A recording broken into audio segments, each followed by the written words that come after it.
स्रोत था। आपने ट्वीट किया था कि ये दिलचस्प है ये सोचना कि अगर ऊर्ट क्लाउड्स कभी एलियन सिविलाइजेशंस के सिस्टम द्वारा खनन किए जाते हैं तो अरबों साल पहले के माइनिंग इक्विपमेंट हमारे ऊर्ट क्लाउड में हो सकते हैं, क्योंकि ऊर्ट क्लाउड्स असल में असली तारे से बहुत बहुत बहुत दूर तक फैले होते हैं। हाँ, तो माइनिंग इक्विपमेंट, बिल्कुल बेसिक और बोरिंग माइनिंग इक्विपमेंट। मुझे नहीं पता अगर ऊर्ट क्लाउड्स के बारे में कुछ ऐसा दिलचस्प है जो आपको रुचिकर लगे, और एलियन सिविलाइजेशंस के बिना चमक वाले लाइट इमिटिंग माइनिंग इक्विपमेंट के बारे में भी। हाँ, मेरा मतलब है यही तो इसकी खूबसूरती है टेक्नो सिग्नेचर्स और जीवन की खोज के क्षेत्र में, कि आप बस सबसे छोटी सी चीज से प्रेरणा और बौद्धिक खुशी पा सकते हैं जो एक पूरा थ्रेड शुरू कर देती है, और फिर उस पर विचार करते हुए उसके नतीजों के बारे में सोचने की प्रक्रिया होती है। और इस मामले में मुझे बस ये बहुत आकर्षक लगा, जैसा कि हमने पहले थोड़ा सा उल्लेख किया था, ये विचार कि सितारे स्टैटिक नहीं होते। हम आमतौर पर यह सोचते हैं कि गैलेक्सी में सितारे एक निश्चित जगह पर होते हैं, जो गैलेक्सी के केंद्र से होते हुए वहां रहते हैं। लेकिन सच में सितारे सिर्फ गैलेक्सी के केंद्र के चारों ओर नहीं घूमते, बल्कि उनके ऑर्बिट्स भी समय के साथ बदलते रहते हैं, वे प्रक्रिया में होते हैं। और असल में उनके ऑर्बिट्स कुछ इस तरह दिखते हैं जैसे स्पिरोग्राफ। अगर आपने बचपन में कभी इसे बनाया हो तो वो घूमते हैं और अजीब तरह के पैटर्न्स बनाते हैं, और इन सितारों का एक दूसरे से टकराना होता है। और फिर हमारा सबसे करीबी तारा प्रॉक्सिमा सेंटोरी, जो लगभग 4.2 लाइट ईयर्स दूर है, वह हमेशा सबसे करीबी तारा नहीं रहेगा। लाखों सालों में यह अन्य सितारों द्वारा प्रतिस्थापित हो जाएगा। असल में सितारे प्रॉक्सिमा से भी करीब आएंगे, केवल कुछ लाइट ईयर्स की दूरी पर। और यह सिर्फ अनुमान नहीं है, ये चीज आने वाले कुछ मिलियन सालों में होने की संभावना नहीं है, बल्कि यह शायद पूरे गैलेक्सी के इतिहास में अरबों सालों से हो रहा है। तो अगर आप समय में पीछे जाते तो पृथ्वी के इतिहास के अलग अलग चरणों में कई प्रकार के नियरेस्ट स्टार्स होते, और ये सितारे इतने करीब होते हैं कि उनके ओर्ट क्लाउड्स एक दूसरे से मिल जाते हैं। ओर्ट क्लाउड पृथ्वी के चारों ओर 1 से 2 लाइट ईयर्स तक फैल सकता है। इस बात पर कुछ बहस होती है कि इसका अंत कहाँ होता है। ये शायद सच में डेफिनेटिव अंत नहीं रखता, बल्कि यह बस और अधिक फैलता जाता है जैसे जैसे आप दूर जाते हैं। वैसे जिन लोगों को नहीं पता, ओर्ट क्लाउड एक ऐसा क्षेत्र है जहां कई सारे ऑब्जेक्ट्स होते हैं जो तारे के चारों ओर घूमते हैं। ये ऑब्जेक्ट्स ग्रेविटी की वजह से बहुत दूर तक फैल सकते हैं। ये सब्जेक्ट्स ज्यादातर आइसी रिच होते हैं, और शायद जुपिटर और सैटर्न से समान दूरी पर बने थे, लेकिन इन जायंट प्लैनेट्स की इंटरैक्शंस के कारण यह बाहर की तरफ फैल गए। हम जो सर्कुलर डिस्क ऑब्जेक्ट्स देखते हैं वो एस्टेरॉयड बेल्ट की तरह दिखता है, लेकिन थोड़ा दूर, जिसे काइपर बेल्ट कहते हैं, और फिर उससे भी आगे ओर्ट क्लाउड आता है। ओर्ट क्लाउड कोई डिस्क नहीं है, बल्कि यह एक स्फीयर की तरह होता है जो हमें सभी दिशाओं में घेरता है। यह ऐसे ऑब्जेक्ट्स हैं जो 3 आयामी रूप से अलग अलग दिशाओं में फैले हुए हैं। और ये ऑब्जेक्ट्स हमारे लिए संभावित रिसोर्सेज हो सकते हैं, खासकर अगर आप कभी इंटरस्टेलर मिशन करने का प्लान बना रहे हों, तो आप इनमें एम्बेडेड पानी को माइन करके उसे ऑक्सीजन या रॉकेट के लिए फ्यूल के रूप में इस्तेमाल कर सकते हैं। इसके अलावा कुछ रेयर अर्थ मेटल्स और अन्य चीज़ें भी हो सकती हैं, लेकिन यह काफ़ी मुमकिन है कि कोई सिविलाइजेशन इन ऑब्जेक्ट्स का इस्तेमाल एक स्टार्टिंग पॉइंट के रूप में करे। या फिर काइपर बेल्ट में आपको प्लैनेट 9 जैसी चीज़ें मिल सकती हैं। शायद ऊर्ट क्लाउड के बाहर भी कुछ ऐसे ऑब्जेक्ट्स हों जो असल में प्लैनेट लाइक हों, जिन्हें हम अभी तक डिटेक्ट नहीं कर पाए हैं। ये ऑब्जेक्ट्स बहुत ही फेंट होते हैं, यही वजह है कि इन्हें देख पाना इतना मुश्किल होता है। प्लैनेट 9 भी हाइपोथेसाइज्ड है कि यह मौजूद है, लेकिन हम इसे कंफर्म नहीं कर पाए हैं क्योंकि यह लगभग 1000 AU दूर है, यानी पृथ्वी और सूर्य की दूरी का 1000 गुना। हालांकि यह शायद पृथ्वी से बड़ा है, लेकिन यह जितनी हल्की रोशनी सूर्य से प्राप्त करता है, सूर्य उस बिंदु पर बस एक तारे की तरह दिखता है, इतनी दूर होने की वजह से कि यह शायद ही कुछ भी वापस परावर्तित करता है।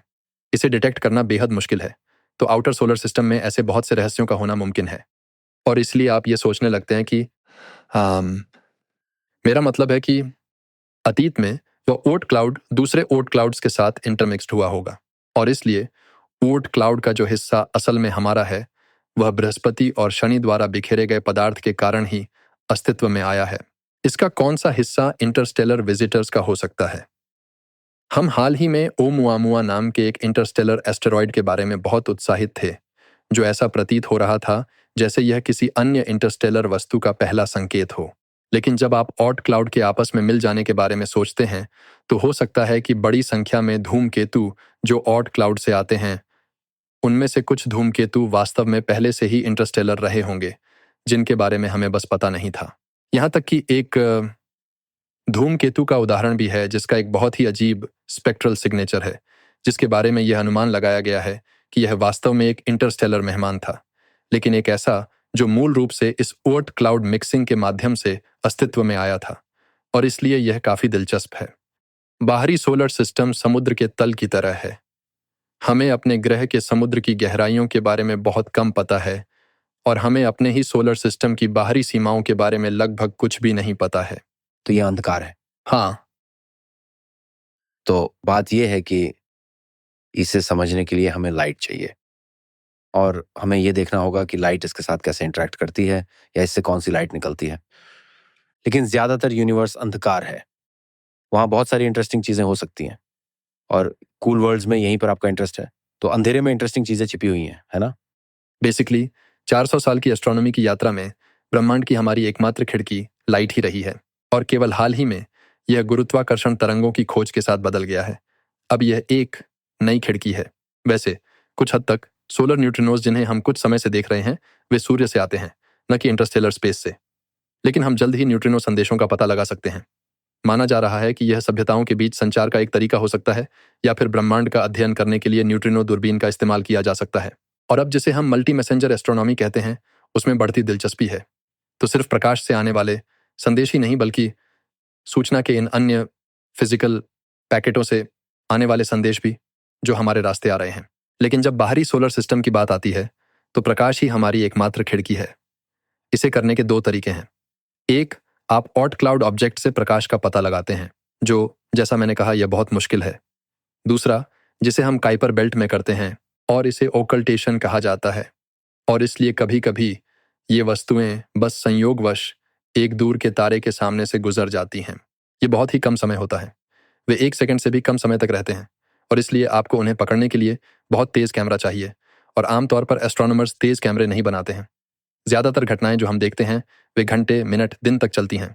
लेकिन अब हम कैमरों का विकास कर रहे हैं जो 1 सेकंड में हजारों इमेजेस ले सकते हैं, और फिर भी वे उस एस्ट्रोनॉमिकल फिडेलिटी के साथ ऐसा कर सकते हैं जिसकी हमें आवश्यकता है।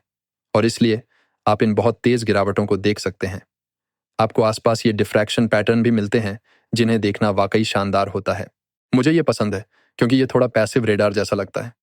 सोचो, तुम एक बड़े काले स्फीयर के अंदर रह रहे हो, लेकिन अगर आप आसपास देखें तो वहां कुछ छोटे छोटे पिनहोल्स हैं जिन्हें छेद दिया गया है, और फिर उन पिनहोल्स के अंदर से लेजर लाइट चमक रही है, और इस काले स्फीयर के अंदर अज्ञात चीजें इधर उधर भटक रही हैं जिन्हें हम खोजने की कोशिश कर रहे हैं।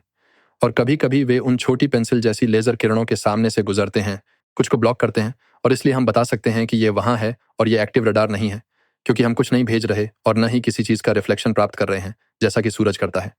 सूरज का लाइट बाहर जाता है और वापस आता है, जो कि एक एक्टिव रडार की तरह है। ये एक पैसिव रडार जैसा है जहां हम बस बहुत ध्यान से सुन रहे हैं।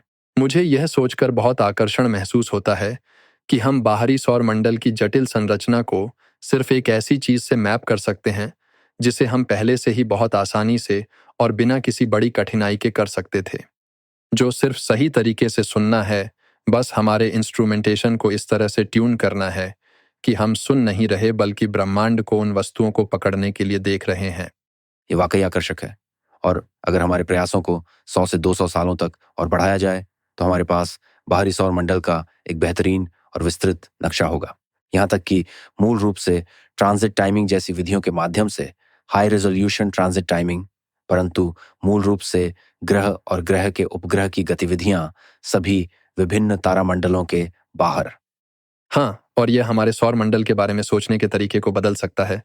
वो बदलाव पहले भी कई बार हुआ है, जैसे 19वीं सदी में जब हमने वेस्टा की खोज की थी। मेरा ख्याल है कि वह कुछ समय के लिए 7वां ग्रह था, या जब उसे पहली बार खोजा गया था तो 8वां ग्रह था। और फिर हमने सेरेस की खोज की, और कई एस्ट्रॉयड ऑब्जेक्ट्स थे जैसे जेनस।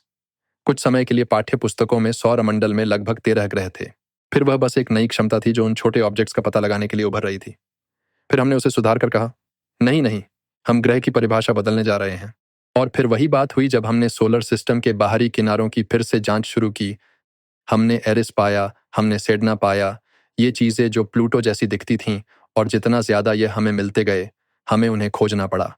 और आखिरकार हमें फिर से सोचना पड़ा कि हम ग्रह को कैसे परिभाषित करते हैं और बाहरी सोलर सिस्टम की प्रकृति क्या है। तो चाहे आप प्लूटो को ग्रह के दर्जे से हटाने की बहस के बारे में जो भी सोचते हों, जो अक्सर बहुत सारी मजबूत भावनाओं को जगाता है, यह एक अविश्वसनीय उपलब्धि है कि हम वर्षों के भीतर चार्ज कपल्ड डिवाइसों के माध्यम से, जो कैमरों में होते हैं, हमारे सौर मंडल के दृश्य को बदलने में कामयाब हुए। हालांकि उस डिवाइस के आविष्कार ने हमें उन वस्तुओं का पता लगाने की इजाज़त दी जो बहुत दूर, बहुत धुंधली थीं, और उन सभी चीज़ों का खुलासा किया जो वहाँ हमेशा से मौजूद थीं। और यही एस्ट्रोनॉमी की सुंदरता है। खोजने के लिए बहुत कुछ है, और यहाँ तक कि हमारे अपने बैकयार्ड में भी।